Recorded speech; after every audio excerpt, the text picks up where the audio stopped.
It's been nearly a year since Bill Maher went full throttle against what he calls the woke wave, and if anything, he's only pressing harder on the accelerator. This time, his attention turns to Alexandria Ocasio-Cortez, who has been traveling across the country like a political signal tower, amplifying her progressive message at every stop and rally. But Maher isn't buying what she's selling, not even a little. In his view, the movement she represents has drifted too far from everyday concerns, focusing more on ideological battles than practical solutions. The result is a growing disconnect between political messaging and the realities many Americans face. So now, once again, we have an unfiltered clash of ideas, sharp, unapologetic, and impossible to ignore. If you're ready to dive into the debate and hear both sides collide, make sure to subscribe and let's get into it. The oldest Latino civil rights group came out against it, yet AOC keeps defending it, saying gender is fluid, language is fluid. Yes, and Latino voters are fluid.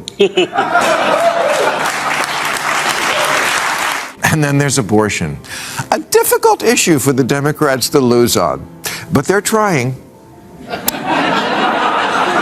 For decades, liberals have said if only men could get pregnant, this wouldn't even be an issue.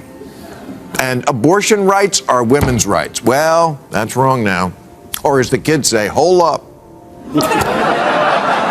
So this is where it all kicks off. Bill Maher steps in, doing what he does best, asking the questions most people avoid, this time zeroing in on Alexandria Ocasio-Cortez and her relentless push for a hard-left vision that's facing growing pushback from everyday voters. Instead of sugarcoating anything, he goes straight to the core, questioning why double down on something so many see as divisive and out of touch. Most politicians would pause or pivot under that kind of pressure, but not AOC, who stays fully committed, convinced she's on the right side of history. That's when Maher shifts gears, and what starts as criticism quickly turns into a calculated takedown that cuts through the noise with no room for spin or easy recovery.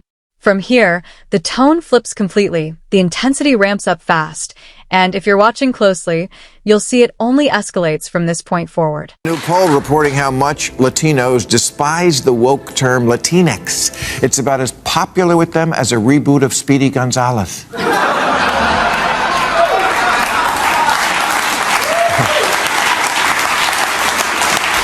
Even the country's oldest Latino civil rights group came out against it, yet AOC keeps defending it, saying gender is fluid, language is fluid. Yes, and Latino voters are fluid. And that's the hill many critics argue Democrats chose to fight on, a deeply charged debate over something as fundamental as the definition of a woman, which not long ago was widely seen as straightforward and rooted in biology, but has since grown far more complex as conversations around gender identity moved into the mainstream. Voices like Bill Maher argue the discussion has drifted away from common sense, while figures like Alexandria Ocasio-Cortez frame it as a matter of inclusion and civil rights. What followed wasn't consensus, but a cultural collision, where some Americans felt pushed too quickly into new frameworks, while others saw long overdue recognition finally taking shape. The debate expanded beyond definitions into questions of trust, tone, and how people felt they were being addressed or represented. In politics, perception shapes outcomes, and when voters feel dismissed or unheard, they pull away, turning a single issue into a broader political liability that both sides are still trying to navigate. A difficult issue for the Democrats to lose on, but they're trying. For decades, liberals have said if only men could get pregnant, this wouldn't even be an issue. And abortion rights are women's rights. Well, that's wrong now. Or as the kids say, hold up. When the wokey end of the progressive spectrum talks about abortion now, they shy away from that word, women, and prefer terms like birthing people or people who menstruate, because somewhere there's a trans man who's pregnant, and I say good for him, and I'll be looking for his story somewhere in a future issue of Ripley's Believe It or Not. That's what happens when people feel boxed in. Eventually, they push back, and not always in predictable ways. Critics argue Alexandria Ocasio-Cortez and her allies moved with too much certainty, especially in deep blue strongholds where it seemed like there were no real consequences for overreach, but that confidence may have hidden a growing disconnect. Instead of a loud revolt, what emerged was quieter, but just as powerful. Voters reassessing, shifting, and in some cases crossing lines they once wouldn't have considered. Voices like Bill Maher frame this as a warning sign, not just about policy, but about tone and assumptions. Whether it's a temporary wobble or the start of something bigger remains unclear, but one thing is certain. The ground feels less stable, and what comes next could reshape the political landscape in ways few expected. Now than ever are identifying as Republican. So are Asian Americans, whose support for Democrats is down 16 points since the last election.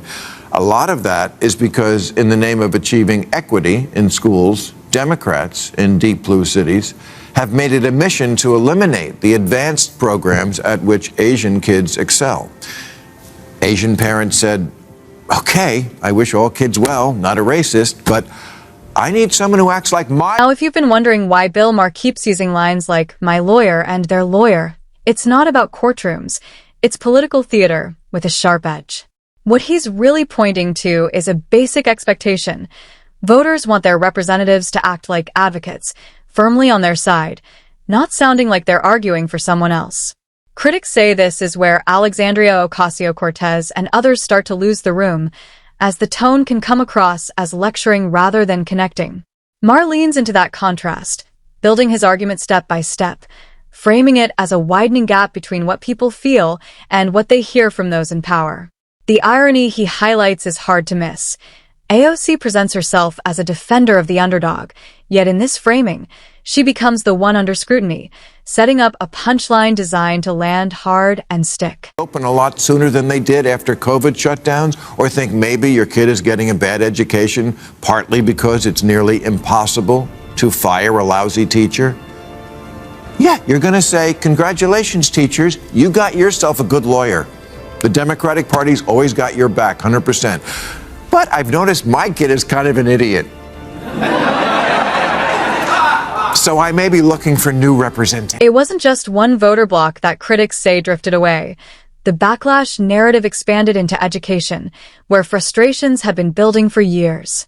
Commentators like Bill Maher seized on that tension, arguing that policies associated with the Joe Biden administration, often backed by the progressive wing, including Alexandria Ocasio-Cortez and Bernie Sanders, left many parents feeling schools became harder to manage and slower to address declining performance.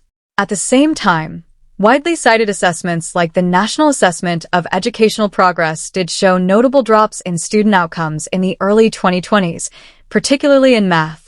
However, experts point to a mix of factors behind those declines, including pandemic disruptions, remote learning gaps, and long-standing systemic challenges rather than any single policy. That complexity has kept the debate alive, turning education into yet another flashpoint in a broader political and cultural divide. Wants to cancel hundreds of billions of dollars in student debt. Okay, but the poorer two-thirds of American kids who don't get a college degree are going to say, why should the people who didn't go to college and make less money subsidize the people who did go and make more? You want me to chip in so some liberal arts college can build a bigger rock wall? You're not my lawyer.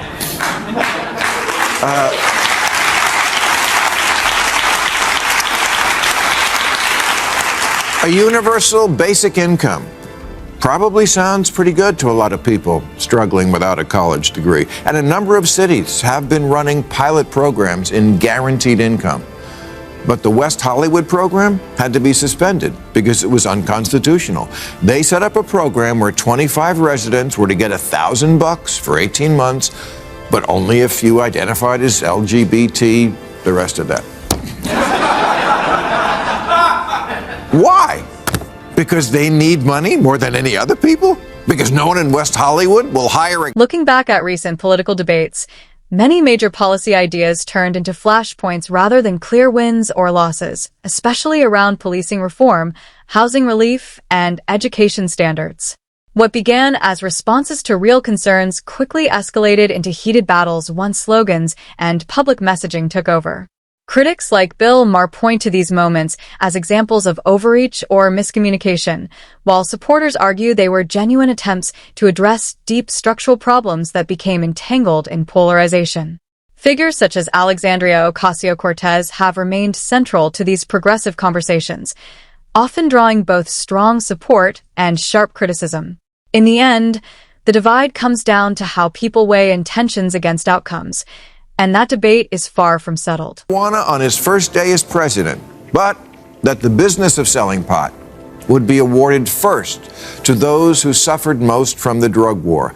And you know what? I can't argue with that instinct. The drug war has been a horrendous instrument of prejudice and punishment for racial minorities, so it seems fair that they jump the line for weed franchises the way Indians did for casinos. But it's also what's holding up Republican support for legalizing weed nationally, which would be good for everybody. And these are the hard, practical choices the Democrats have to weigh. Redress the past, or reach out to the gettable white voter who says, you know what, I'd like a shot at getting in the pot business. But to do that, our entire audience. But to do that, I'm going to need a good lawyer who fights. Bill Maher argues that if Democrats want to regain political strength, they need more than slogans and symbolic messaging. They need real engagement with voters they've lost over time. His point is that politics can't be managed only through polling data, strategy sessions, or academic models in Washington. It requires direct, unfiltered conversations with everyday people.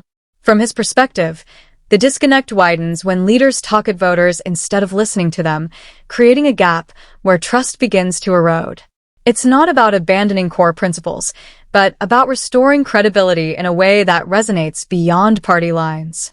Otherwise, that divide risks becoming even deeper and harder to repair. Saying to her lawyer, the Democratic Party, hey, so happy for you that you have so many other clients and that you care so much about their problems and all the pro bono work you do. But you're supposed to be my lawyer. The Democrats need to be like the lawyers you see on billboards. You hurt? Bill Maher didn't just criticize Democrats. He framed a broader warning about political disconnect, arguing that modern politics has drifted into messaging bubbles where leaders rely on slogans while many voters feel increasingly unheard. Whether you agree with him or not, his core point is that trust breaks down when communication turns into performance instead of genuine dialogue. That means the real challenge for any political movement isn't just winning arguments, but rebuilding connection, adjusting strategy, and engaging with everyday concerns in a way that feels authentic. Without that shift, the gap between leadership and the public will only continue to widen. And that's where we'll wrap things up for today. If you enjoyed this breakdown, make sure to like and subscribe, and I'll see you in the next one.